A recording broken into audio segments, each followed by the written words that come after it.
La mañana del 14 de septiembre de 1851, los trabajadores que llegaban a la instalación de procesamiento de algodón de Hateville, en el sur de Georgia, descubrieron a su supervisor yaciendo bajo la enorme prensa de hierro, con el cráneo aplastado hasta quedar irreconocible. La rueda de la máquina había sido girada exactamente 17 veces, presión suficiente para comprimir 200 libras de algodón crudo en una sola bala, o para reducir una cabeza humana a menos de 3 pulgadas de grosor.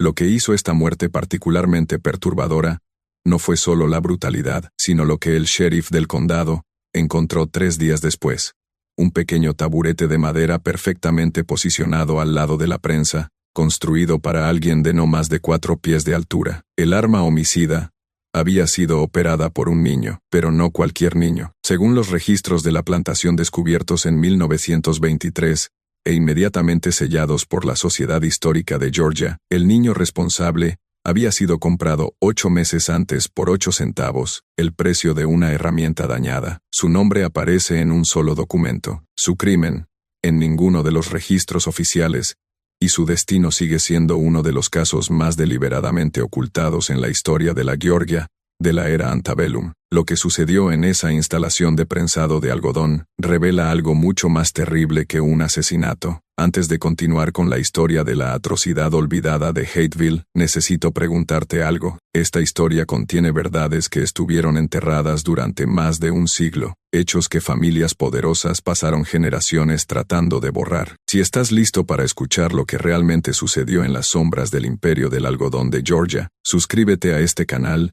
y activa la campanita de notificaciones. Y tengo curiosidad, comenta abajo y dime desde qué estado o ciudad estás escuchando. ¿Estás en el sur? ¿Vives cerca de donde se desarrollaron estos eventos? Descubramos juntos lo que los libros de historia se negaron a contarnos. La historia realmente comienza no con la violencia, sino con el comercio, el tipo de negocio frío y calculado que trataba a los seres humanos como ganado y medía su valor en fracciones de dólar. Hateville en 1851 existía como poco más que un cruce de caminos, un conjunto de estructuras al servicio de la economía del algodón que dominaba Georgia, como una plaga de flores blancas. El pueblo en sí constaba de 23 edificios, 2 iglesias, una tienda general, una herrería, y el resto, casas de dueños de plantaciones que pasaban la mayor parte de su tiempo en sus propiedades rurales, viniendo a Hateville solo para transacciones comerciales o para el culto dominical. Pero el verdadero corazón de Hateville era la instalación de algodón, un extenso complejo de almacenes y equipos de procesamiento,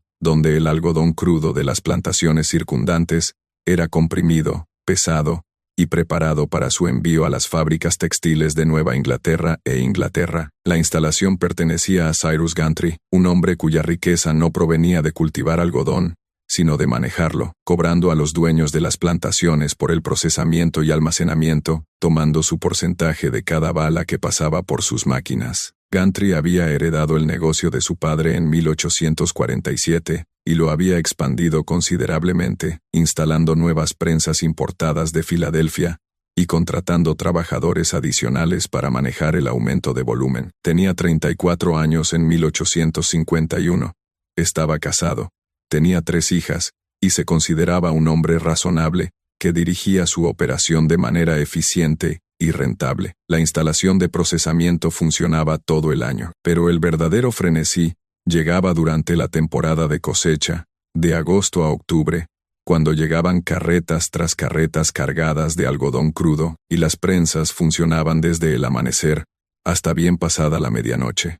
El trabajo era brutal: levantar, clasificar, alimentar las enormes prensas mecánicas, operar el equipo de embalaje, cargar las balas terminadas en los vagones de tren. La mayor parte de este trabajo era realizado por hombres y mujeres esclavizados, 37 de ellos propiedad de Gantry, específicamente para la operación de la instalación. Uno de los supervisores de Gantry era Tobias Stroud, un hombre de 41 años, que había trabajado en la instalación durante casi una década. Stroud era conocido por su eficiencia y su crueldad en igual medida. Los trabajadores esclavizados le temían más que al propio Gantry, y con buena razón. Stroud creía en la corrección a través del dolor, una filosofía que aplicaba generosamente con una correa de cuero que mantenía enrollada en su cinturón. Vivía en una pequeña casa adyacente a la instalación, lo suficientemente cerca para escuchar si el trabajo se ralentizaba durante los turnos de noche, lo suficientemente cerca para responder de inmediato a cualquier interrupción en la productividad. Stroud nunca se había casado. Su vida era la instalación, las máquinas, el ritmo constante del algodón, siendo transformado de capullos crudos, en balas comprimidas, que valían su peso en oro. Se enorgullecía de los números, de la eficiencia de su operación, de su capacidad para extraer la máxima productividad de los trabajadores bajo su control. Mantenía registros meticulosos de cada bala procesada, cada hora trabajada, cada instancia de lo que él llamaba desafío que requería corrección. Pero Tobias Stroud tenía una peculiaridad que otros notaban, pero rara vez mencionaban. No coleccionaba cosas valiosas, ni monedas, ni joyas, ni arte. Coleccionaba lo roto y dañado, los objetos que otros desechaban. Su pequeña casa estaba llena de cerámica agrietada. Había reparado relojes que ya no daban la hora correcta pero que aún hacían tic-tac, muebles con patas faltantes apuntalados con bloques de madera. Encontraba valor, les decía a los pocos que preguntaban, en cosas que otros consideraban inútiles. Esta filosofía se extendía más allá de los objetos. En febrero de 1851, tuvo lugar una subasta de esclavos en Hateville. No fue un gran evento, solo la liquidación de una propiedad, después de que su dueño, Nathaniel Vickers, muriera repentinamente de apoplejía. Su viuda regresaba con su familia a Carolina del Sur y deseaba saldar todas las cuentas antes de partir de Georgia. La subasta se celebró en una fría mañana de sábado frente a la tienda general, con quizás 40 hombres reunidos para examinar la mercancía y hacer sus ofertas. La mayoría de las personas esclavizadas vendidas ese día alcanzaron los precios esperados. Hombres jóvenes en su mejor momento se vendieron por $1.2 a $1.5, mujeres en edad fértil por un poco menos, niños por 500 a 700, dependiendo de su edad y aparente salud. Pero hubo un lote que provocó risas incómodas y comentarios despectivos de los compradores reunidos. El lote número 17 era un niño, listado en el documento de la subasta como de aproximadamente 11 años. Su nombre registrado, solo como Pequeño Thomas. La descripción del subastador era brutalmente clínica.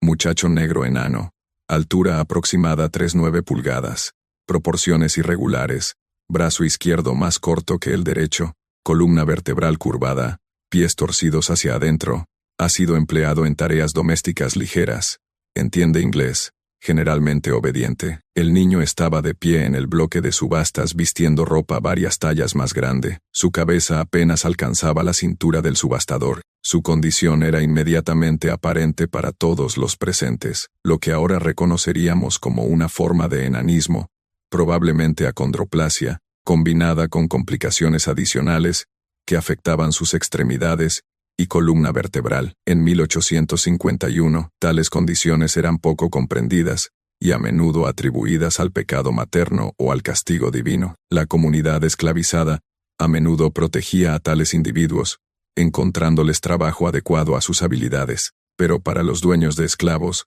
representaban un cálculo, el costo de alimentar y alojar a alguien contra su productividad potencial. La puja por el pequeño Thomas comenzó en $50. No hubo ofertas. El subastador bajó a $30, aún nada, a $10. Algunos hombres se rieron entre dientes. A $5. Alguien sugirió que el niño podría ser útil para asustar a los cuervos de un campo. A $1, la voz del subastador transmitía frustración y el deseo de simplemente completar la venta y pasar a lotes más rentables. 8 centavos. Gritó Tobias Stroud desde el fondo de la multitud. Las risas cesaron. Los hombres se giraron para mirar a Stroud, tratando de entender si se estaba burlando del proceso o haciendo una oferta legítima. 8 centavos era lo que uno podría pagar por una libra de clavos o una pequeña bolsa de semillas. No era un precio asociado con un ser humano, incluso uno considerado dañado. 8 centavos, repitió Stroud, avanzando entre la multitud. Esa es mi oferta. El subastador miró al albacea de la herencia, quien simplemente se encogió de hombros. La viuda quería que todo se vendiera, cada deuda saldada, cada propiedad convertida en efectivo para su partida. Vendido, declaró el subastador, su voz plana y con disgusto, a Tobias Stroud por 8 centavos. Stroud pagó el dinero de inmediato, sacando 8 peniques de cobre del bolsillo de su abrigo y colocándolos en la mano del subastador uno por uno, dejando que cada moneda tintineara contra las otras. Luego caminó hacia el bloque de subastas, miró al pequeño Thomas y habló con una voz lo suficientemente alta para que los cercanos lo oyeran. Ahora eres mío. Trabajarás en la instalación de algodón. Harás lo que te diga, cuando te lo diga, y lo harás bien. ¿Entiendes? El niño asintió una vez. Sus ojos oscuros se encontraron con los de Stroud por un instante, antes de bajar la mirada al suelo. Quienes presenciaron el intercambio recordarían más tarde ese momento, recordarían la expresión del niño como indescifrable, no temerosa, no desafiante, simplemente en blanco, como si algo detrás de sus ojos se hubiera oscurecido. Stroud condujo su nueva adquisición por las calles de Hateville. El niño luchaba por mantener el paso con su andar desigual, sus pies torcidos haciendo de cada paso un esfuerzo visible. Llegaron a la instalación de algodón, justo cuando comenzaba el turno de la tarde. El sonido de la maquinaria ya llenaba el aire con su trueno rítmico. Esto de aquí es por lo que pagué 8 centavos. Anunció Stroud a los trabajadores en el área principal de procesamiento, su mano agarrando el hombro del niño. Pero incluso las cosas compradas baratas tienen su uso. Es lo suficientemente pequeño como para meterse en espacios a los que no pueden llegar, para limpiar debajo de las máquinas, para buscar herramientas en lugares estrechos. Sus dedos funcionan bien. Eso ya lo vi, así que se ganará el sustento, igual que todos ustedes. Lo que Stroud no anunció, lo que se guardó para sí mismo en esas primeras semanas, fue su verdadera motivación para la compra. Sí, el niño podía caber en espacios pequeños. Sí, había un valor práctico en eso, pero había algo más, algo que satisfacía una necesidad que probablemente el propio Stroud no entendía del todo: la posesión de algo roto, algo que podía moldear y controlar, absolutamente. Algo que demostraba su creencia de que incluso la cosa más dañada tenía valor, si tan solo supieras cómo extraerlo. Al pequeño Thomas se le dio un rincón en el granero de almacenamiento de la instalación donde dormían otros trabajadores. Se le proporcionó una manta delgada y una caja de madera para sus pocas posesiones. Se le alimentaba con las mismas raciones que a los demás: harina de maíz, ocasionalmente cerdo salado, a veces melaza. El trabajo comenzó de inmediato: arrastrarse debajo de las enormes prensas para recuperar herramientas caídas o fragmentos de algodón, limpiar la grasa espesa de los engranajes que los trabajadores de tamaño normal no podían alcanzar, buscar agua en cubos que tenía que agarrar con ambas manos debido a sus proporciones. Los otros trabajadores esclavizados le mostraron amabilidad cuando Stroud no estaba mirando. Una mujer llamada Bess, que cocinaba para los trabajadores de la instalación, le guardaba porciones extra de comida, dándoselas cuando podía. Un anciano llamado Prophet, que mantenía el equipo, le enseñó qué máquinas eran más peligrosas, qué espacios evitar, cómo saber cuándo una prensa estaba a punto de activar sus mecanismos. Intentaron protegerlo. Estas personas que tenían sus propias cargas, sus propias luchas diarias por la supervivencia, pero Tobias Stroud lo observaba todo. En los meses que siguieron, Stroud desarrolló lo que llamó un programa de entrenamiento para el niño. Comenzó con tareas simples realizadas bajo observación, Stroud cronometrando cada una con un reloj de bolsillo, registrando los resultados en un pequeño cuaderno de cuero que guardaba. Si el niño completaba una tarea en el tiempo esperado, recibía su ración completa esa noche. Si no cumplía con el estándar, la ración se reducía. Este fue el primer nivel de control, el hambre como motivación. El segundo nivel llegó en abril, 2 meses después de la compra. Stroud mandó a hacer un letrero de madera, con letras toscas quemadas en una tabla de pino: muchacho de 8 centavos. Colgó este letrero alrededor del cuello de Thomas con un cordón de cuero, obligándolo a llevarlo durante todas las horas de trabajo. Cuando otras personas esclavizadas objetaron, sugiriendo que era innecesariamente cruel, incluso para los estándares de la instalación, la respuesta de Stroud fue escalofriante en su lógica: necesita saber su valor para que pueda apreciar que le estoy dando la oportunidad de demostrar que vale más. Cuando haya recuperado su precio de compra en productividad, le quitaré el letrero, no antes. Según los cálculos de Stroud, a 8 centavos, con las capacidades limitadas del niño, el letrero permanecería en su cuello durante aproximadamente 7 años. Esto suponía, por supuesto, que el niño sobreviviera tanto tiempo. Muchos no pensaban que lo haría. El trabajo era duro, las condiciones severas, y los niños, especialmente aquellos con complicaciones físicas, a menudo sucumbían a enfermedades, lesiones o simple agotamiento, pero el pequeño Thomas sobrevivió. Más que eso, se adaptó, aprendió a moverse por la instalación con una velocidad sorprendente. A pesar de su discapacidad, su andar desigual se volvió casi rítmico, mientras navegaba entre máquinas y trabajadores. Aprendió qué tareas podía realizar rápidamente, cuáles requerían más tiempo, cómo anticipar las demandas de Stroud antes de que fueran expresadas. Aprendió a hacerse útil de maneras que iban más allá de las intenciones originales de Stroud, y quizás, fue su primer error, porque Tobias Stroud lo notaba todo, y lo que notó para el verano de 1851 fue que el niño que había comprado por 8 centavos estaba demostrando ser más valioso de lo previsto. El pequeño Thomas podía, de hecho, caber en espacios a los que nadie más podía llegar, pero también había desarrollado una comprensión de la maquinaria misma, cómo funcionaban las prensas, cómo engranaban los piñones, qué pernos necesitaban ser apretados, qué partes se estaban desgastando y necesitaban atención. Prophet le había enseñado bien, quizás demasiado bien. A finales de julio, durante la fase inicial de la temporada de cosecha, un problema mecánico amenazó con detener la prensa de algodón principal durante varios días. Una de las cadenas de transmisión se había roto y caído en el mecanismo de engranajes, en lo profundo de la carcasa de la prensa, un espacio demasiado pequeño para que cualquier adulto accediera, demasiado peligroso para desmontar toda la máquina, cuando el algodón llegaba por carretas, y los dueños de las plantaciones exigían un servicio rápido. Stroud miró el problema, miró al pequeño Thomas, y vio su solución. «Muchacho», dijo, su voz con ese tono de mando que los trabajadores esclavizados sabían que significaba que se requería obediencia absoluta. «Vas a entrar ahí a buscar esa cadena. Te explicaré lo que tienes que hacer». Prophet se había adelantado entonces, su viejo rostro arrugado por la preocupación. «Señor Stroud, ese espacio no es seguro. Si alguien activara el mecanismo mientras él está adentro, nadie va a activar nada», espetó Stroud. «Estaré aquí mismo vigilando». El niño entra, recupera la cadena, vuelve a salir. Simple, no era simple. El espacio dentro de la carcasa de la prensa era apenas lo suficientemente grande para el cuerpo del niño, requiriendo que se arrastrara sobre su estómago a través de huecos entre placas de hierro y marcos de madera, todo cubierto de grasa espesa y pelusa de algodón. El calor en el interior era sofocante, el aire espeso con humos de aceite, y por todas partes, a solo pulgadas de su cuerpo, estaban los enormes engranajes y placas que, si se activaban, lo aplastarían instantáneamente. Pero el pequeño Thomas se arrastró adentro. Siguiendo las instrucciones gritadas de Stroud, trabajó durante casi 1 hora en esa oscuridad mecánica, sus manos torcidas forcejeando con la pesada cadena, tratando de liberarla de donde se había atascado. Los otros trabajadores permanecían en absoluto silencio, apenas respirando, escuchando los sonidos de metal, raspando contra metal, la respiración trabajosa del niño, la voz de Stroud, dirigiendo cada movimiento. Cuando el pequeño Thomas finalmente emergió,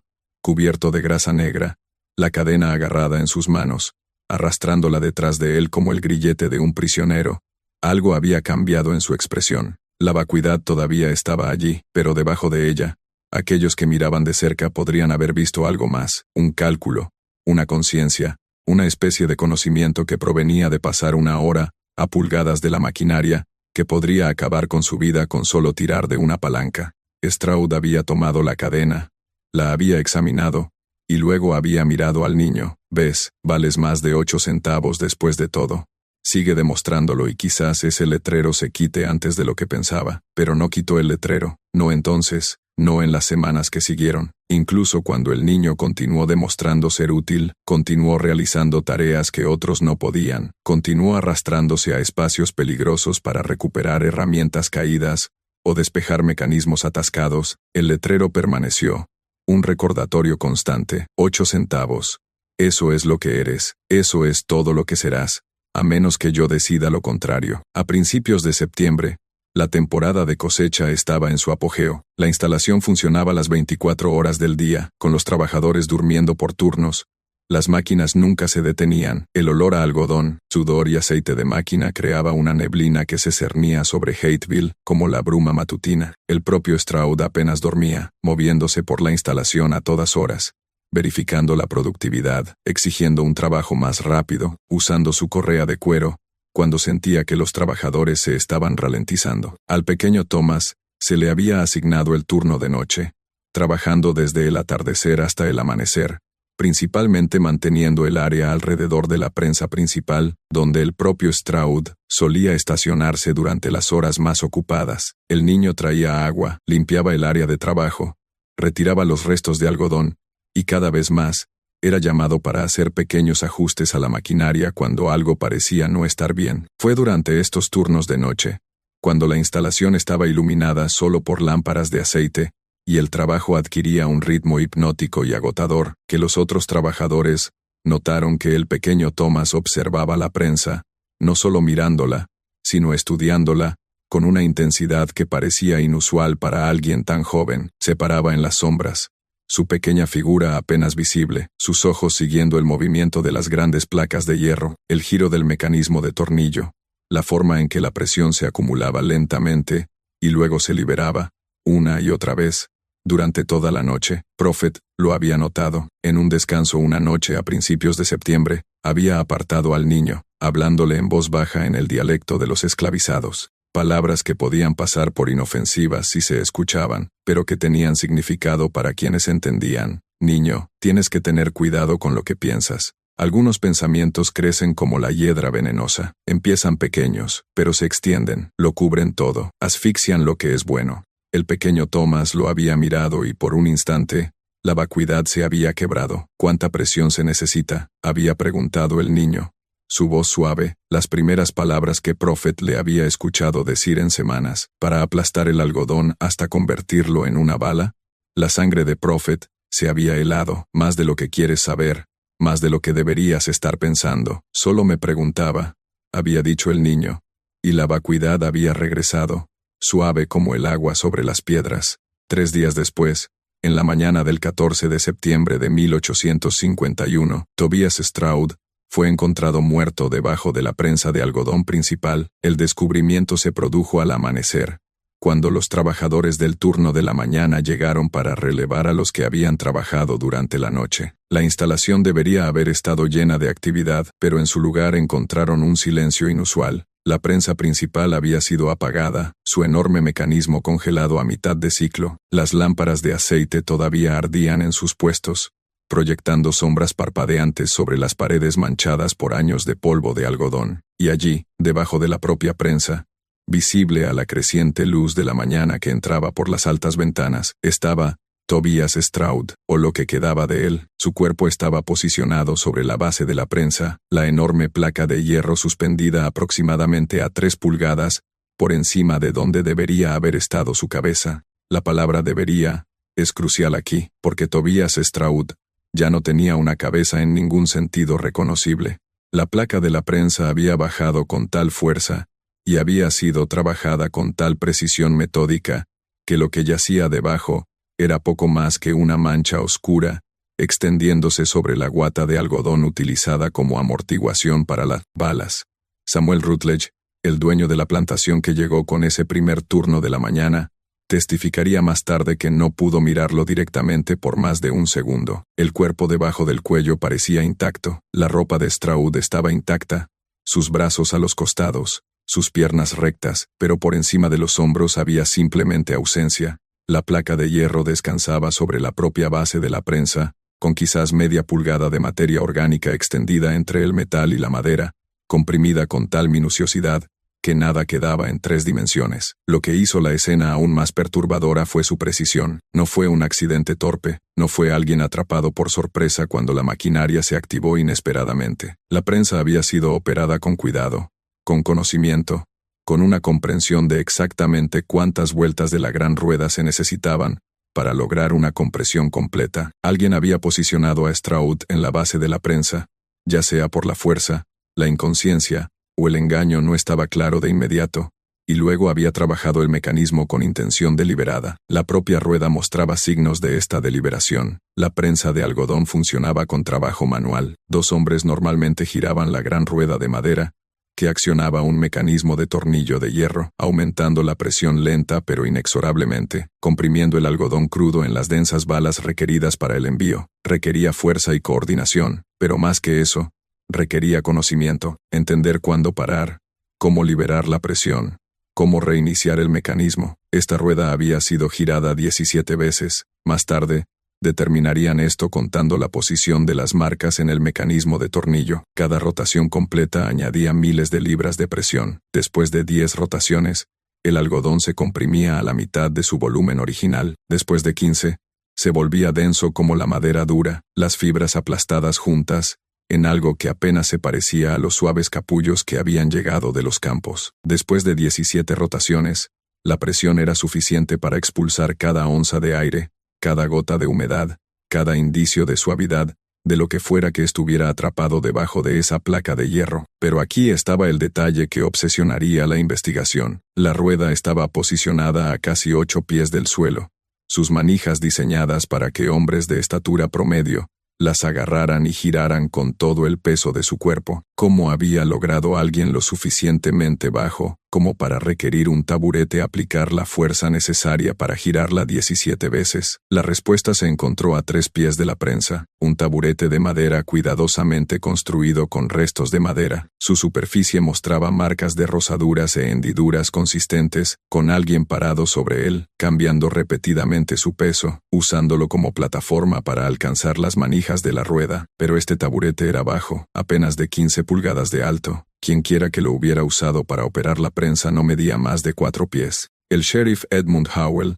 llegó a la instalación 1 hora después del descubrimiento del cuerpo. Howell tenía 60 años, un veterano de la aplicación de la ley en la frontera, que había visto la violencia en muchas formas durante su década sirviendo en los condados rurales de Georgia. Pero incluso él, según su informe presentado al secretario del condado, encontró que la escena presentaba circunstancias de lo más perturbadoras para contemplar.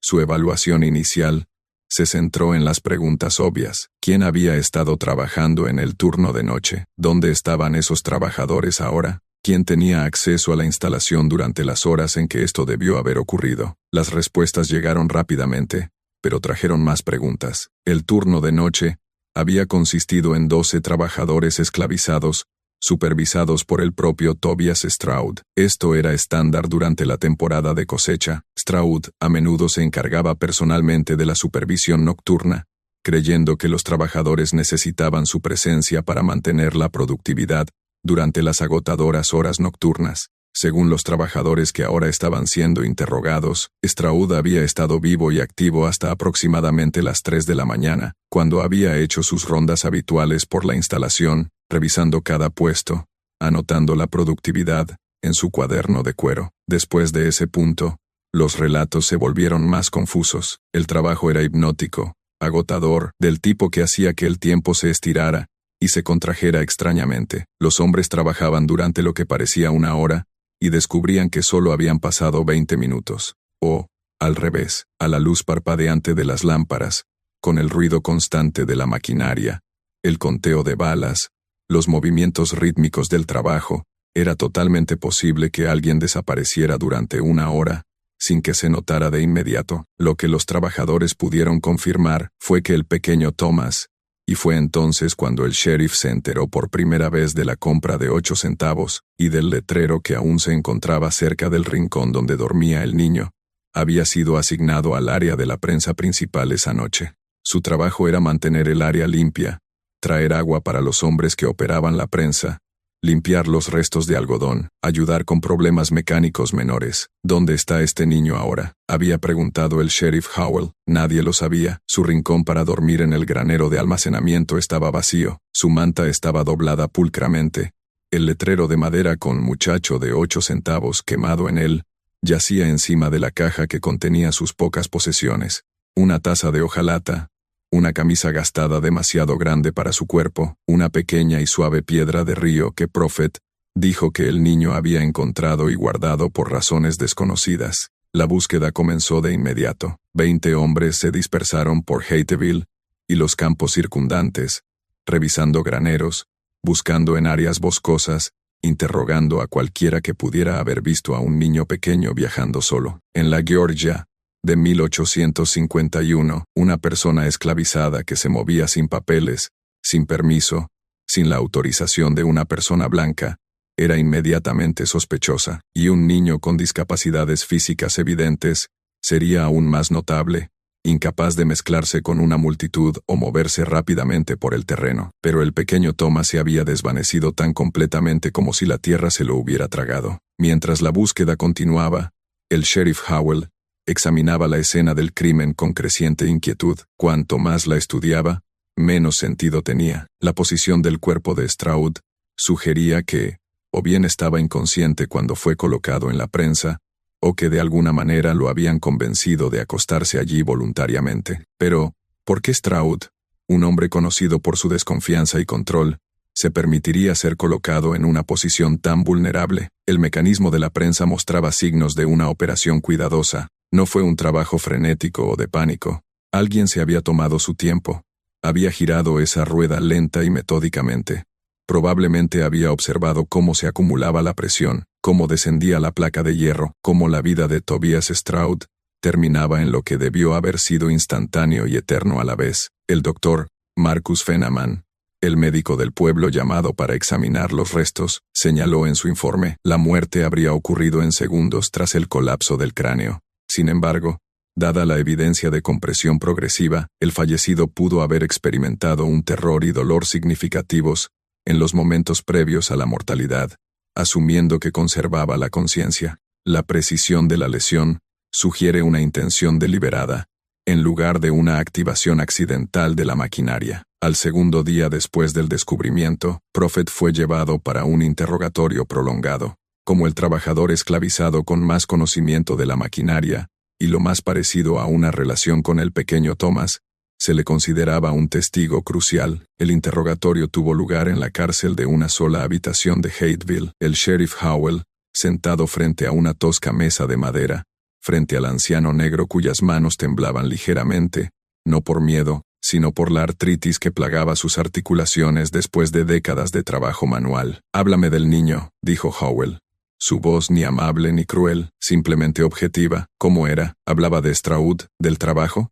Prophet había elegido sus palabras con cuidado, sabiendo que cualquier cosa que dijera podría resultar en un castigo para él u otros. El niño era callado, señor, se mantenía reservado en su mayor parte, hacía su trabajo sin quejarse. El señor Stroud era duro con el niño, pero era duro con todos. ¿Alguna vez el niño amenazó a Stroud?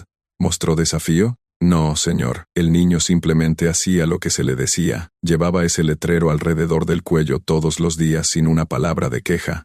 Pero tú le enseñaste sobre las máquinas, presionó Howell. Le mostraste cómo funcionaban. Prophet sintió que la trampa se cerraba. Sí, señor. Para que supiera cómo mantenerse a salvo, para que no se lastimara haciendo los trabajos que el señor Stroud le daba. Esas máquinas te matan rápido si no las entiendes. Así que las entendía lo suficientemente bien como para operarlas. Señor, esa prensa requiere 2 hombres fuertes para girar esa rueda. El niño apenas podía alcanzarla, incluso con ese taburete. Sus brazos no tienen la misma longitud, su espalda está torcida, no podría generar la fuerza necesaria. Esta era la contradicción central que plagaba la investigación. Todos los hombres que trabajaban en la instalación confirmaron que operar la prensa principal requería una fuerza y coordinación significativas, incluso con un taburete, incluso con conocimiento de los mecanismos. ¿Cómo podría un niño pequeño con discapacidades físicas lograr lo que normalmente requerían 2 hombres adultos trabajando en coordinación? El sheriff Howell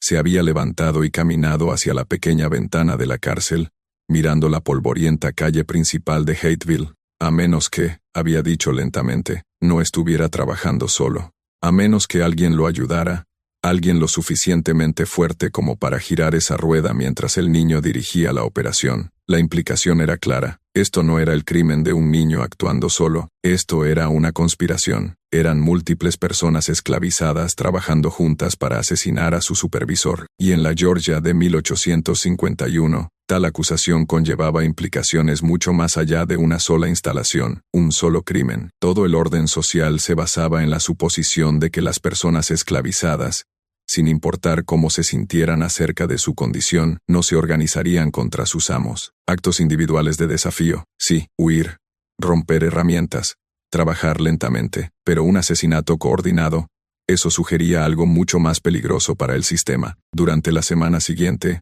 Cada persona esclavizada que había trabajado en el turno de noche fue interrogada por separado, sus relatos comparados, las contradicciones anotadas. El sheriff Howell buscaba signos de colusión, evidencia de que esto había sido planeado, de que varias personas habían estado involucradas. Estaba particularmente interesado en las horas entre las 3 a.m., cuando Stroud fue visto con vida por última vez por múltiples testigos, y el amanecer, cuando se descubrió el cuerpo, pero los relatos eran frustrantemente consistentes. Todos habían estado en sus puestos asignados, trabajando continuamente, enfocados en cumplir las cuotas que el propio Stroud había establecido. Nadie había visto nada inusual. Nadie había escuchado nada más allá de los sonidos normales de la maquinaria y el trabajo, y, críticamente, nadie admitió haber visto al pequeño Thomas durante esas horas cruciales, aunque debería haber estado visible en el área de la prensa realizando sus tareas asignadas. Era como si el niño se hubiera vuelto invisible durante el periodo exacto en que Tobias Stroud estaba siendo posicionado y aplastado, bajo la prensa que él mismo había obligado al niño a mantener, a entender, a meterse dentro cuando las cadenas se atascaban y los engranajes fallaban. El letrero, esa tabla de madera con «muchacho» de 8 centavos, quemado en ella, se convirtió en un punto focal de especulación. Había sido encontrado en el área donde dormía el niño, quitado de su cuello en algún momento durante esa última noche. ¿Se lo había quitado él mismo? ¿Se lo había quitado alguien más? ¿Y qué significaba eso? Si es que significaba algo. Bess, la mujer que cocinaba para los trabajadores de la instalación, fue interrogada sobre el estado mental del niño en los días previos al asesinato. Lo describió como inalterado, callado, retraído, obediente, pero cuando se le presionó sobre si había mostrado algún signo de planear algo, alguna indicación de ira o resentimiento, dijo algo que heló la sangre del sheriff Howell. Ese niño nunca mostró ira, señor. Tampoco lo vi llorar nunca. Era como un balde del que se ha vaciado toda el agua, simplemente vacío, pero observaba las cosas, observaba las máquinas sobre todo. Las estudiaba como algunos hombres estudian las escrituras, como si estuviera buscando respuestas en todos esos engranajes y ruedas y placas. ¿Respuestas a qué?, había preguntado Howell. A cómo funcionan las cosas, supongo. Cómo se acumula la presión, cómo se rompen las cosas. Hizo una pausa y luego añadió, cómo algo pequeño puede mover algo grande si entiendes la forma correcta de aplicar la fuerza. Esto fue lo más cercano a una acusación que alguien haría. El código era claro. Bess le estaba diciendo, sin decirlo directamente, que el niño había estado planeando algo, estudiando la maquinaria no para mantenerla, sino para entenderla como un arma. Pero ¿dónde estaba ahora? Como un niño con una apariencia distintiva y limitaciones físicas, se había desvanecido tan completamente en un condado rural, donde todos se conocían, donde los extraños eran notados de inmediato, donde la población esclavizada era constantemente monitoreada. La búsqueda se expandió, se colocaron avisos en los condados circundantes, se contrataron cazadores de esclavos para rastrear los bosques y caminos secundarios. La recompensa por su captura comenzó en $10, más de 100 veces lo que Tobias Stroud había pagado por él, y finalmente subió a $50 a medida que pasaban los días, sin ninguna señal del niño. Y luego, el 22 de septiembre, 8 días después del asesinato, se hizo un descubrimiento que lo cambió todo. Un granjero llamado Josiah Teague, que trabajaba su tierra a unas 8 millas al noreste de Hateville, encontró algo inusual mientras limpiaba la maleza cerca de Redemption Creek, un arroyo poco profundo que serpenteaba por el condado antes de unirse a ríos más grandes que finalmente llegaban al Atlántico. El arroyo estaba bajo debido a la sequía del verano, revelando un banco de arena que normalmente estaba sumergido, y en este banco de arena, Teague descubrió un conjunto de huellas de niño preservadas en el barro seco, pero no eran huellas normales, eran irregulares, el pie izquierdo girado hacia adentro, el derecho pareciendo arrastrarse ligeramente, exactamente consistente con la discapacidad documentada del pequeño Thomas. Las huellas conducían desde la orilla del arroyo hacia el agua, y luego desaparecían donde la corriente presumiblemente las había arrastrado. Siguiendo las huellas hacia atrás,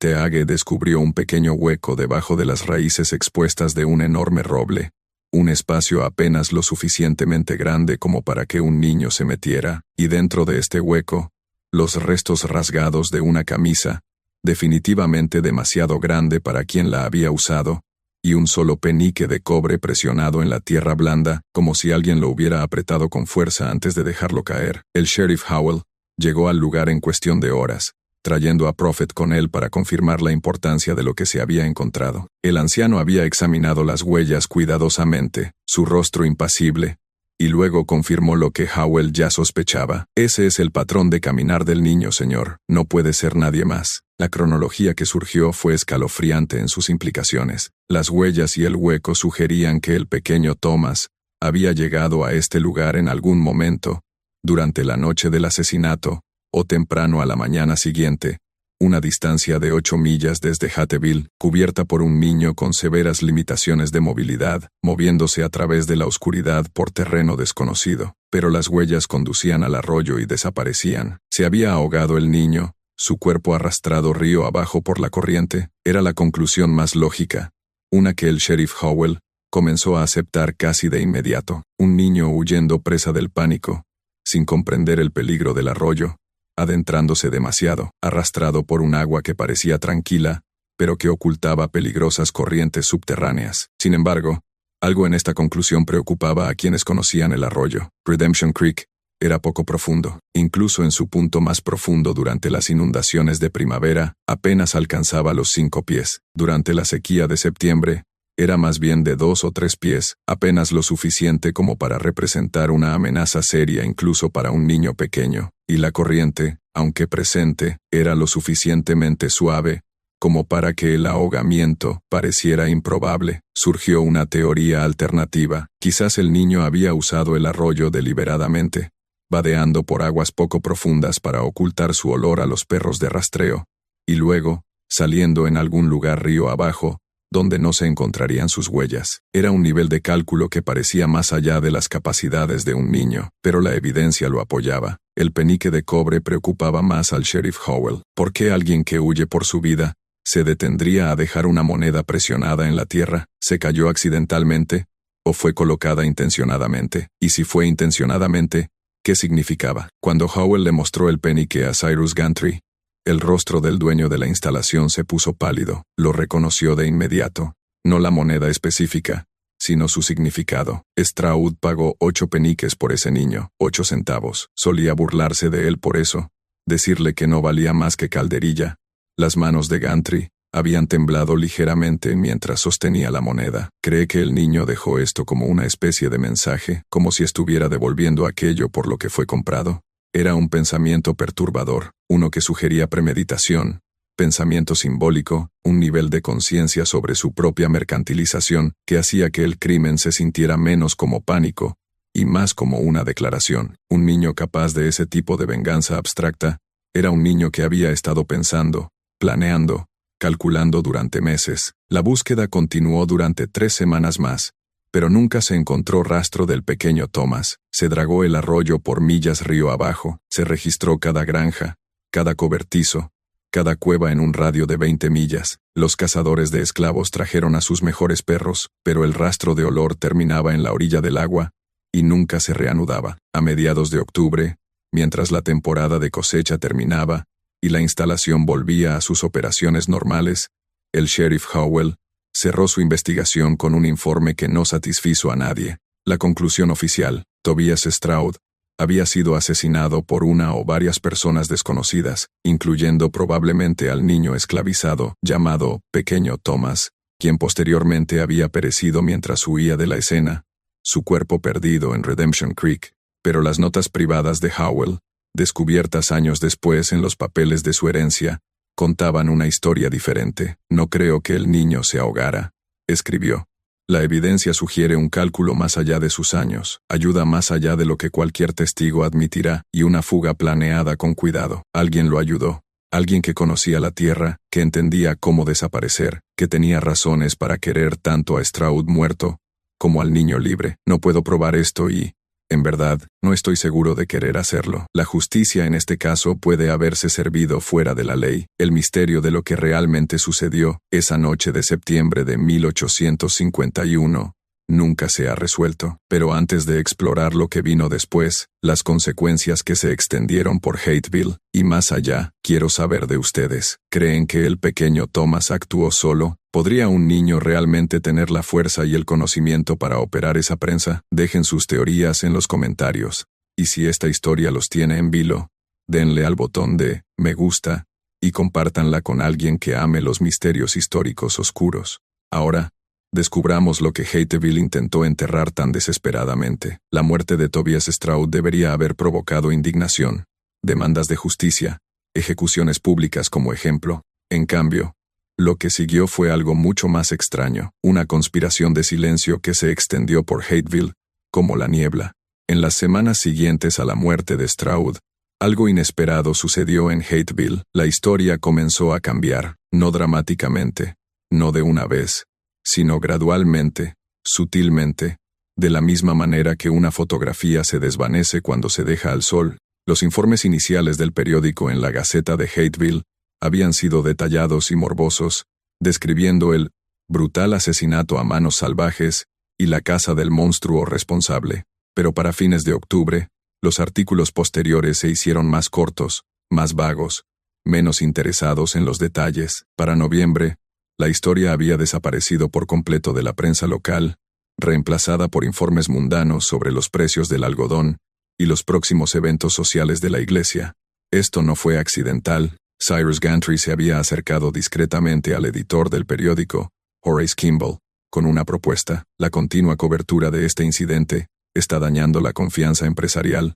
Los dueños de las plantaciones están nerviosos por enviar su algodón a una instalación asociada con un asesinato. Quizás sería mejor para todos si permitiéramos que este desafortunado asunto se desvanezca de la atención pública. La cantidad de dinero que cambió de manos nunca se registró, pero la repentina capacidad de Kimball para mejorar su imprenta ese invierno sugirió que la conversación había sido rentable. Pero la motivación de Gantry no era solo la protección de su negocio, había algo más, algo que le molestaba de todo el asunto. En las semanas posteriores a la muerte de Stroud, mientras revisaba los efectos personales de su supervisor, Gantry había descubierto el cuaderno de Stroud, el diario encuadernado en cuero donde había registrado cada detalle de las operaciones de la instalación, la productividad de cada trabajador, cada instancia de lo que él llamaba corrección. Las últimas entradas del cuaderno perturbaron profundamente a Gantry.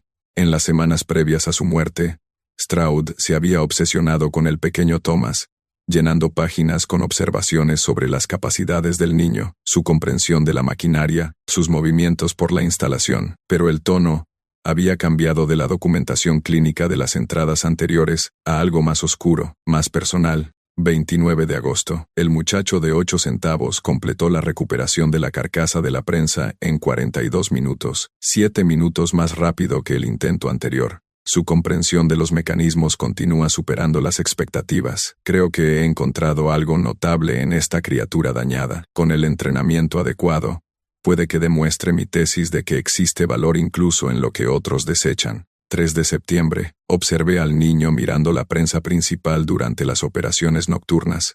Su concentración era absoluta, estudiando cada rotación de la rueda, cada acoplamiento del mecanismo de tornillo. Cuando se le preguntó, afirmó simple curiosidad. No le creo. Hay cálculo detrás de esos ojos. 8 de septiembre, el niño me preguntó hoy cuánta fuerza genera la prensa a compresión total. Le dije que suficiente para compactar 500 libras de algodón en una bala de 200 libras. Asintió, y no dijo nada más, pero lo vi contando con los dedos después, haciendo aritmética en su cabeza. ¿Qué está calculando? La última entrada estaba fechada el 13 de septiembre, la noche antes de la muerte de Stroud. He tomado una decisión con respecto al muchacho de 8 centavos. Su productividad ha superado todas las expectativas. Mañana, le quitaré el letrero de su cuello, y le informaré que ha recuperado su precio de compra a través de su trabajo. Creo que esto proporcionará motivación para una excelencia continua. Quizás incluso le enseñe a leer y escribir. Una herramienta dañada, mantenida adecuadamente, puede servir durante años. Gantry se había quedado mirando esa última entrada durante mucho tiempo, tratando de entender sus implicaciones. Stroud había planeado liberar al niño de la humillación de ese letrero. Había planeado recompensarlo, quizás incluso Había planeado tratarlo con algo parecido a la amabilidad, y sin embargo, la noche siguiente, Stroud estaba muerto bajo la prensa, y el niño se había desvanecido. ¿Sabía el pequeño Thomas de la intención de Stroud? Alguien se lo había dicho, pensando que sería una buena noticia. Y si es así, ¿por qué elegiría esa noche exacta para cometer un asesinato cuando su situación estaba a punto de mejorar? A menos que el niño no lo hubiera creído. A menos que 8 meses de degradación, de ser valorado en menos de 1 libra de clavos, de llevar ese letrero todos los días, mientras realizaba el trabajo más peligroso y humillante. A menos que todo eso hubiera creado una deuda que no podía ser perdonada con un simple gesto de misericordia. A menos que el daño fuera más profundo de lo que Stroud había entendido jamás. Gantry había quemado el cuaderno. No le contó a nadie sobre su contenido, ni al sheriff Howell, ni a su esposa, ni a los otros dueños de instalaciones. Simplemente lo alimentó, página por página, a la chimenea una fría noche de noviembre, y observó cómo las cuidadosas observaciones de Tobias Stroud se convertían en cenizas. Mientras tanto, los trabajadores esclavizados de la instalación habían desarrollado su propia comprensión de lo que había sucedido, una que compartían solo entre ellos en el cuidadoso lenguaje codificado de los oprimidos. Prophet, en los meses previos a su propia muerte en 1853, contaría la historia a los trabajadores más jóvenes, siempre en susurros, siempre con la advertencia de que algunas verdades son demasiado pesadas para llevarlas a la luz del día. Según esta versión, transmitida de generación en generación, nunca escrita, nunca confirmada, el pequeño Thomas no había actuado solo esa noche. Había tenido ayuda, pero no de la manera que el sheriff Howell había sospechado. La ayuda no había consistido en operar la prensa o someter a Stroud. Había llegado en forma de oportunidad y silencio. La historia cuenta que Stroud, en las primeras horas de la mañana del 14 de septiembre, había descubierto un problema mecánico con la prensa principal, algo no inusual. Durante la intensa temporada de cosecha, había llamado al pequeño Thomas para que lo examinara, como solía hacer, valorando el pequeño tamaño del niño y su creciente conocimiento mecánico. Lo que Stroud no sabía era que el problema había sido creado deliberadamente. Un perno aflojado lo justo para causar una vibración en el mecanismo, notable para alguien tan obsesivo con su maquinaria como Stroud. Mientras Stroud se inclinaba sobre la base de la prensa, examinando la fuente del problema con una linterna, explicando lo que estaba buscando, el niño simplemente actuó. No se necesitó un empujón. Stroud ya estaba en posición. Lo que se necesitaba era la rueda, y aquí es donde la historia se vuelve casi mítica en su narración. El niño había usado el propio peso corporal de Stroud. La rueda de la prensa tenía un mecanismo de liberación, una palanca que, al ser tirada, hacía que la placa de hierro cayera repentinamente varias pulgadas antes de engancharse en un engranaje inferior. Era una característica de seguridad diseñada para liberar rápidamente la presión, si algo salía mal. El pequeño Thomas había tirado de esa palanca mientras la cabeza de Stroud estaba debajo de la placa, y la caída inicial, quizás de 6 pulgadas, había sido suficiente para aturdirlo, para atraparlo, para hacer imposible la resistencia. Después de eso, girar la rueda no había requerido la fuerza de 2 hombres, solo había requerido tiempo, paciencia, y la ventaja mecánica del taburete que el niño había construido durante semanas, con restos de madera, escondido a plena vista entre el desorden de la instalación. 17 vueltas, aproximadamente 1 hora de trabajo, girando la rueda 1/4 de rotación cada vez, descansando, girando de nuevo, cada rotación, añadiendo presión, cada una añadiendo inevitabilidad, y los otros trabajadores no habían escuchado nada inusual porque el sonido de la prensa en funcionamiento era normal. No habían visto nada porque habían practicado la habilidad de supervivencia más esencial de los esclavizados, la capacidad de no ver lo que podría hacer que los mataran por presenciarlo. Cuando se les interrogó más tarde, dijeron la verdad, habían estado en sus puestos, trabajando. Simplemente omitieron mencionar que deliberadamente nunca habían mirado hacia la prensa principal durante esas horas cruciales, que se habían concentrado deliberadamente en sus propias tareas, con una intensidad inusual, que habían creado un círculo de ceguera voluntaria, que permitió que sucediera lo que tenía que suceder. Esta versión de los hechos explicaba mucho, la precisión del crimen, la falta de lucha, la fuga del niño, pero también planteaba preguntas más oscuras. Si los otros trabajadores lo sabían, si habían participado con su silencio, Si habían creado la oportunidad, ¿los convertía eso en cómplices de asesinato? ¿O su inacción era simplemente otra forma de supervivencia en un sistema donde la resistencia podía significar la muerte? Para la primavera de 1852, Hateville había superado en gran medida el incidente de Stroud. La instalación de algodón continuó sus operaciones bajo una nueva dirección. La cosecha de ese año fue fuerte,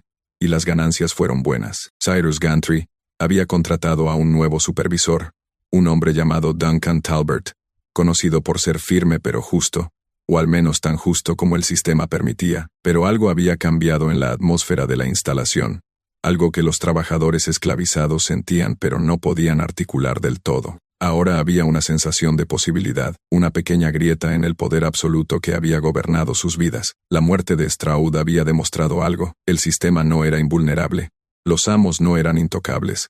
Bajo las circunstancias adecuadas, con suficiente dolor, suficiente causa, suficiente cálculo, la resistencia era posible. Esto no se manifestó en una rebelión abierta, nada tan dramático o suicida, pero sí en los pequeños actos de la vida diaria. Una herramienta que desaparecía y nunca se encontraba, una máquina que desarrollaba problemas misteriosos, un trabajo que tomaba un poco más de tiempo de lo debido. Nada demostrable, nada que pudiera ser castigado, pero una ralentización general, una resistencia silenciosa que le costó a Gantry quizás un 5% de su productividad anterior, no lo suficiente como para ser catastrófico, pero sí lo suficiente como para ser notado. Talbert, el nuevo supervisor, fue lo suficientemente inteligente como para reconocer lo que estaba sucediendo. Había vivido toda su vida en el sur, entendía el delicado equilibrio de coerción y cooperación que hacía funcionar el sistema. Sabía que el error de Stroud no había sido la crueldad se esperaba, estaba integrada en el sistema, sino la naturaleza personal de su crueldad, la forma en que había señalado a individuos para una humillación especial. Así que Talbert mantuvo la disciplina a través de la rutina en lugar del rencor, a través de reglas establecidas en lugar de castigos caprichosos. Nunca hizo que nadie llevara un letrero, nunca se burló de nadie por su apariencia física, dirigió la instalación de manera eficiente, rentable, y con la mínima violencia necesaria para mantener el control, y al hacerlo, se aseguró de que el recuerdo de Tobias Stroud se desvaneciera aún más, convirtiéndose en solo otra historia de un hombre que había presionado demasiado y pagado el precio. Pero había una persona que no podía dejarlo pasar, la viuda de Stroud, Margaret, que se había mudado de nuevo con su familia en Virginia después de la muerte de su esposo. No había heredado nada de Stroud, él había muerto sin testamento, y sus activos habían sido mínimos de todos modos. La mayor parte de sus ingresos se habían ido en deudas de juego de las que ella no sabía nada, pero había heredado sus preguntas, sus asuntos pendientes, su fantasma. En el verano de 1852, Margaret contrató a un investigador privado llamado Chester Wardell, pagándole con lo último de su acuerdo de viudedad, para descubrir qué le había pasado realmente a su esposo. Wardell era un personaje inusual para la época, un ex agente de Pinkerton, que había dejado la agencia después de un desacuerdo sobre los métodos, y ahora trabajaba de forma independiente, tomando casos que le interesaban independientemente de su rentabilidad. Lo que le interesaba a Wardell del caso Stroud no era el asesinato en sí, había investigado docenas de asesinatos en su carrera, sino el elaborado silencio que lo rodeaba. En mi experiencia, le escribió a Margaret, cuando todos están de acuerdo en una historia, generalmente es porque han acordado mentir.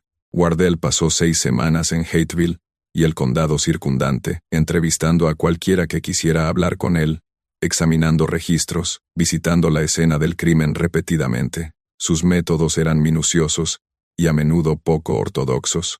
Hablaba con los trabajadores esclavizados cuando sus amos no estaban presentes, pagaba a informantes de la comunidad blanca por chismes, pasaba largas horas simplemente observando las operaciones de la instalación de algodón. Su informe final a Margaret, fechado el 15 de agosto de 1852, fue devastador en sus conclusiones. Creo que su esposo fue efectivamente asesinado por el niño llamado Pequeño Thomas, probablemente con la cooperación tácita de otros trabajadores esclavizados en la instalación. Sin embargo, debo decirle que al investigar el trato de su esposo hacia sus trabajadores, descubrí patrones de comportamiento que, aunque legales bajo la ley actual, eran extraordinariamente crueles, incluso para los estándares de esta institución. El niño en cuestión fue sometido a humillación y degradación deliberadas, fue forzado a situaciones peligrosas repetidamente, y fue tratado como menos que humano, incluso entre una población a la que la ley ya le negaba la humanidad. No puedo condonar el asesinato,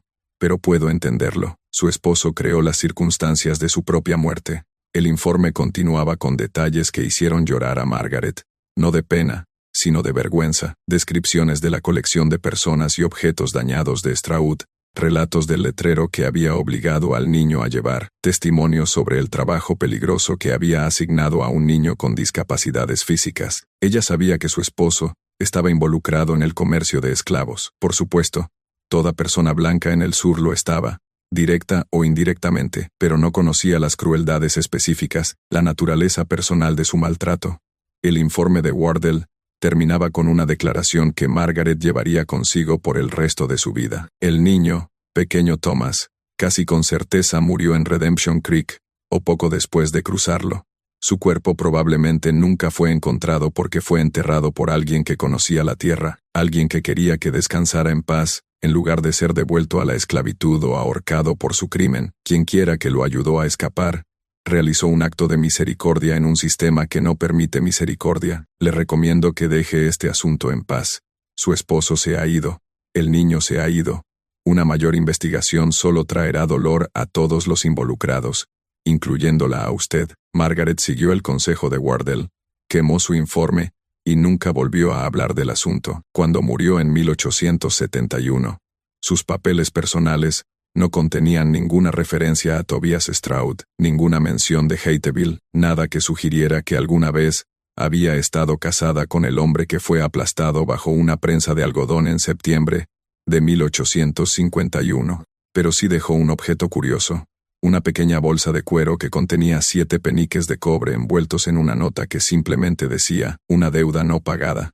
La verdad sobre lo que le sucedió al pequeño Thomas después de que desapareció en Redemption Creek puede que nunca se sepa por completo, pero las ondas de esa noche de septiembre continuaron extendiéndose a través de la historia de Georgia, de maneras que nadie esperaba. Si esta historia te está dando escalofríos, compártela con alguien que aprecie los misterios históricos oscuros, dale al botón de me gusta para apoyar nuestro contenido, y suscríbete para no perderte nunca historias como esta, porque lo que estamos a punto de descubrir a continuación cambiará todo lo que creías saber sobre este caso. Justo cuando la historia parecía haber terminado, cuando todos los involucrados habían muerto o seguido adelante, un descubrimiento en 1889 obligaría a los historiadores a reconsiderar todo lo que creían saber sobre el muchacho de 8 centavos. En marzo de 1889, ocurrió un evento notable que resucitaría brevemente la historia largamente olvidada del asesinato de Tobias Stroud.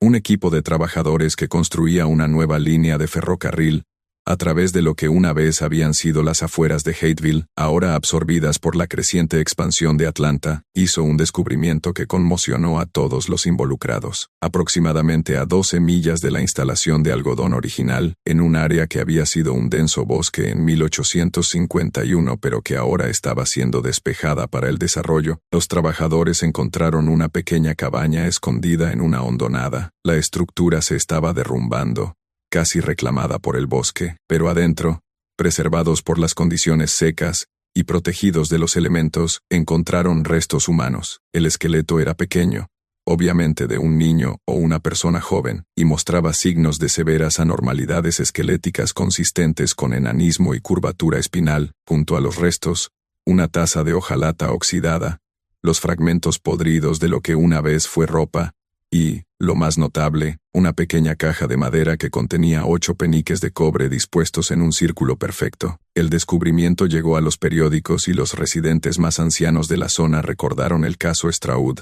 El sheriff Howell había muerto hacía 15 años para entonces, pero su sucesor, Harold Vesper, ordenó un examen de los restos. El nuevo médico del condado, el doctor Lawrence Brennan, estimó que el esqueleto había estado en la cabaña entre 30 y 40 años, consistente con la cronología de 1851. Pero aquí estaba el misterio. La cabaña misma mostraba signos de haber sido habitada, no solo utilizada como escondite. Había estantes toscos, un círculo de piedras para un fuego, evidencia de cocina, indicaciones de que alguien había sobrevivido allí durante quizás semanas o incluso meses. La ubicación era brillante, lo suficientemente remota como para evitar ser descubierta, pero lo suficientemente cerca de la línea de ferrocarril, que había existido desde la década de 1840, como para que alguien pudiera haber caminado hasta ella con gran dificultad, en 1 o 2 noches de viaje duro. El informe del Dr. Brennan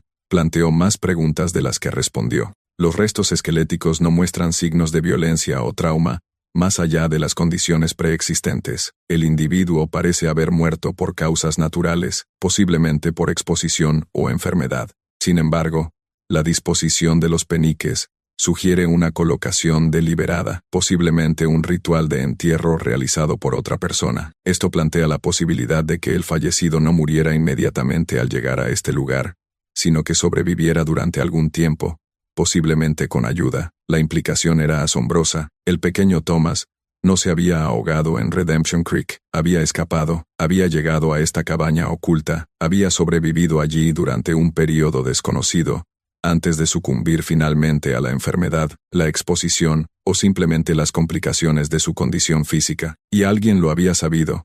Quizás lo había ayudado, ciertamente lo había enterrado con esos 8 peniques dispuestos en su círculo simbólico, la cantidad exacta que Tobias Stroud había pagado por él, de vuelta a él en la muerte como una especie de extraña dignidad. Pero ¿quién lo había ayudado? ¿Quién sabía de esta cabaña? ¿Quién había proporcionado los suministros que le permitieron sobrevivir esas primeras semanas cruciales? La respuesta provino de una fuente inesperada. Entre los que leyeron sobre el descubrimiento, se encontraba una anciana negra llamada Patience Freeman, quien a los 76 años era una de las ex-esclavas más ancianas que aún vivían en la zona. Había sido liberada durante la Guerra Civil y había trabajado como costurera en Atlanta durante décadas, sin hablar mucho de su pasado. Pero cuando leyó sobre la cabaña y los 8 peniques, entró en las oficinas del Atlanta Constitution y pidió hablar con un reportero. Lo que le contó se convirtió en una de las historias orales más notables del periodo, registrada en detalle y preservada en los archivos del periódico. Patience había sido una mujer joven en 1851, esclavizada en una plantación adyacente a Hateville. Conocía ligeramente al pequeño Thomas, lo había visto en la instalación cuando entregaba suministros de alimentos. Había notado el letrero alrededor de su cuello, había sentido el dolor particular que proviene de ver a un niño ser degradado por algo fuera de su control. La mañana después de la muerte de Stroud, mientras comenzaba la búsqueda, Patience había estado trabajando en un campo cerca de Redemption Creek, cuando vio algo imposible, al pequeño Thomas, empapado, saliendo del agua a millas de donde luego se encontraron sus huellas. Había estado caminando río arriba, usando el agua para ocultar su olor y rastro, moviéndose con una lentitud dolorosa, pero con absoluta determinación. Patience había tomado una decisión en ese momento, una que podría haberla llevado a la muerte, o a ser vendida si la descubrían. Había escondido al niño en una alcantarilla de drenaje, lo había cubierto con maleza, y le había dicho que esperara. Luego había vuelto a su trabajo, sin decir nada a nadie, y esperó a que anocheciera. Esa noche, había robado comida de los almacenes de su amo, un riesgo que describió como que valía la pena correr, y había guiado al niño a través del bosque hasta una cabaña que conocía. Había sido construida años antes por un esclavo fugitivo, que había vivido allí durante meses antes de ser capturado y devuelto a la esclavitud. La mayoría de la gente se había olvidado de ella, pero Patience la recordaba. Lo dejó allí con comida suficiente para una semana y la promesa de volver cuando pudiera. Hizo 2 viajes más durante el mes siguiente, cada vez arriesgándolo todo para llevar suministros. Carne seca, harina de maíz, una manta, una taza de hojalata, pero en su tercera visita, lo encontró muerto, yaciendo en el suelo de la cabaña como si estuviera dormido, los 8 peniques ya dispuestos en su círculo a su lado. Creo que lo hizo él mismo, le dijo al reportero. Colocó esos peniques antes de morir, como si estuviera diciendo, esto es lo que valía para ellos. Pero yo elegí cómo me iría. Lo enterré lo mejor que pude. Dije palabras sobre él de la Biblia que había escuchado en la iglesia. Luego nunca volví. Nunca se lo conté a nadie hasta ahora, cuando todos los que podrían castigarme por ello están muertos hace mucho. Cuando se le preguntó por qué había arriesgado tanto por un niño que apenas conocía, Patience guardó silencio por un largo momento. Luego dijo simplemente, porque alguien tenía que hacerlo, porque a ese niño lo habían tratado como si no fuera humano toda su corta vida, y había hecho algo terrible por cómo lo habían tratado, pero seguía siendo un niño. Todavía merecía una oportunidad, así que le di una. No la sobrevivió, pero al menos murió libre. La historia del pequeño Thomas y Tobias Stroud se desvaneció una vez más después del descubrimiento de 1889. Esta vez de forma permanente, los restos fueron enterrados en un cementerio de indigentes. La cabaña se derrumbó por completo en pocos años, y el sitio fue finalmente pavimentado, a medida que Atlanta continuaba su expansión. Pero el caso dejó una marca en aquellos que estudiaron la historia de la Georgia, de la era antebellum. El precio de compra de 8 centavos, tan impactante en su insensible reducción de un ser humano, a menos del costo de una herramienta, se convirtió en un símbolo de la deshumanización inherente al sistema esclavista. Los académicos debatieron si las acciones del pequeño Thomas constituían asesinato o defensa propia, si su crimen estaba justificado por la crueldad que había soportado, si un sistema que lo valoraba en 8 centavos tenía alguna autoridad moral para juzgar su respuesta a esa valoración. La instalación de algodón en Hateville continuó sus operaciones hasta 1923, cuando se incendió en un fuego que los investigadores dictaminaron como accidental, pero que algunos lugareños susurraban que había sido provocado deliberadamente por los descendientes de las personas que una vez habían sido esclavizadas allí. El sitio nunca fue reconstruido. Hoy es un estacionamiento, sin marcar y sin nada destacable, sin ninguna placa histórica que indique lo que sucedió allí en septiembre de 1851. Los descendientes de Cyrus Gantry finalmente vendieron todas sus propiedades en Georgia y se mudaron a Boston, donde se involucraron en la industria textil, beneficiándose del algodón del sur, sin las complicaciones morales de la posesión de esclavos. Nunca hablaron públicamente de la conexión de su familia con el caso. El legado más perdurable de la historia provino de una fuente inesperada: las historias orales recopiladas durante el proyecto federal de escritores en la década de 1930, que entrevistó a ex-esclavos sobre sus experiencias. Varios individuos ancianos de Georgia contaron versiones de la historia del pequeño Thomas, siempre con variaciones, siempre con el reconocimiento de que no estaban seguros de qué era verdad y qué era leyenda. Pero ciertos elementos se mantuvieron consistentes: el precio de 8 centavos, el letrero alrededor de su cuello, la prensa de algodón y la fuga final.